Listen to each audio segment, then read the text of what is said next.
Ahora sí, nos vamos muchachos con los órganos sólidos.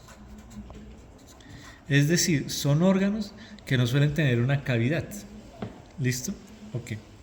Miren que eso no depende del sistema, porque en un mismo sistema yo puedo tener un órgano hueco que desemboca en un órgano sólido. El ejemplo típico se los tengo acá. Perdón. Listo. El sistema respiratorio. Yo tengo unas vías aéreas que se comportan como órganos huecos, ¿listo? Pero que llegan a un órgano sólido que se llama el pulmón. ¿Listo? Ok. Cuando un órgano es sólido, hay varias opciones. Ya la habíamos mencionado. O el órgano se ordena en una parte periférica que se llama corteza y una parte central donde suelen estar la mayoría de los vasos que se llama la médula.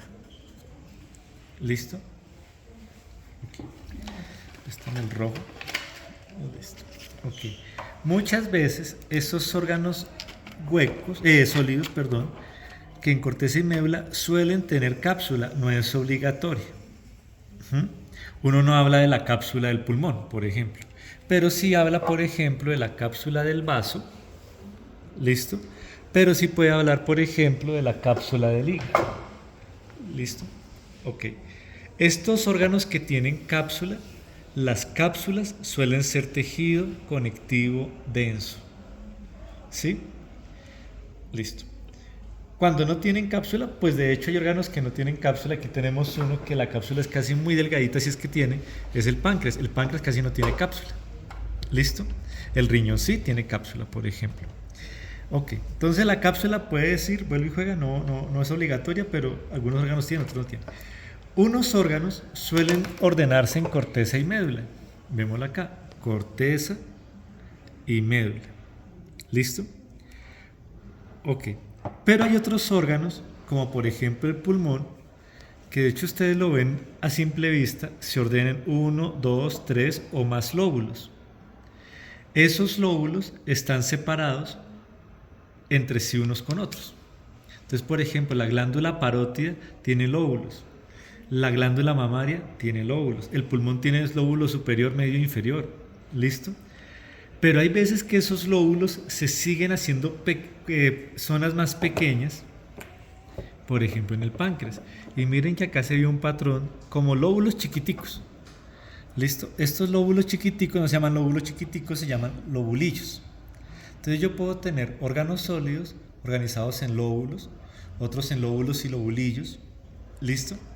Ok.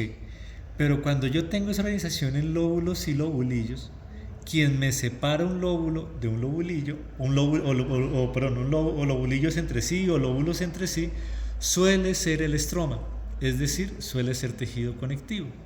Muchas veces lo que sucede, no siempre se ve, es que yo tengo un órgano que es sólido,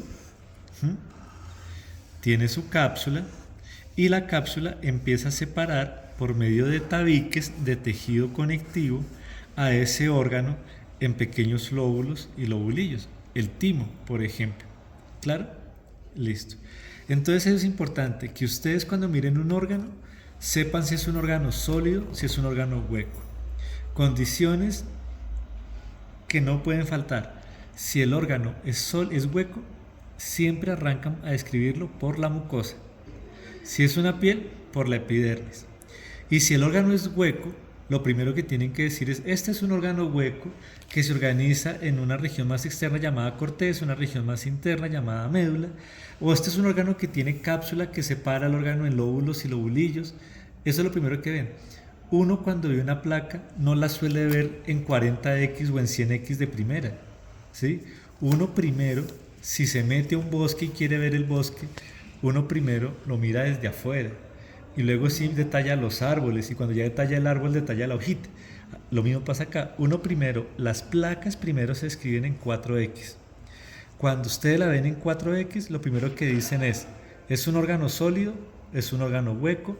¿Está teñido con qué tinción? ¿Listo? Eso es lo primero que dice. Ya cuando ustedes ven a 4X el órgano, se empiezan a acercar. ¿Listo? Y cuando se empiezan a acercar, empiezan a a describir cada una de las tipos de cosas que están diciendo. Bueno, vamos a empezar con la mucosa. La mucosa empieza acá y termina acá. Aquí va la submucosa. No, esta es la cápsula. Y aquí vemos que aquí está un lóbulo y un lobulillo. Y ya cuando describen esto, siguen acercándose. Y ahí sí pueden ver en 40X ustedes cada uno de los tejidos que describimos en los primeros videos. ¿Listo? Y ahí sí los clasifican bien.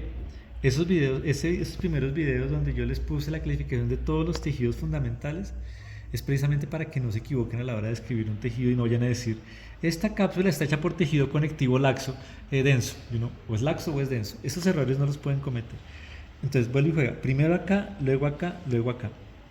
Los siguientes videos que voy a subirles, ¿sí? Que es lo último, es empezar a ver esto que estamos diciendo en placas histológicas. ¿Listo? Y definir un orden. ¿Claro? Paremos ahí.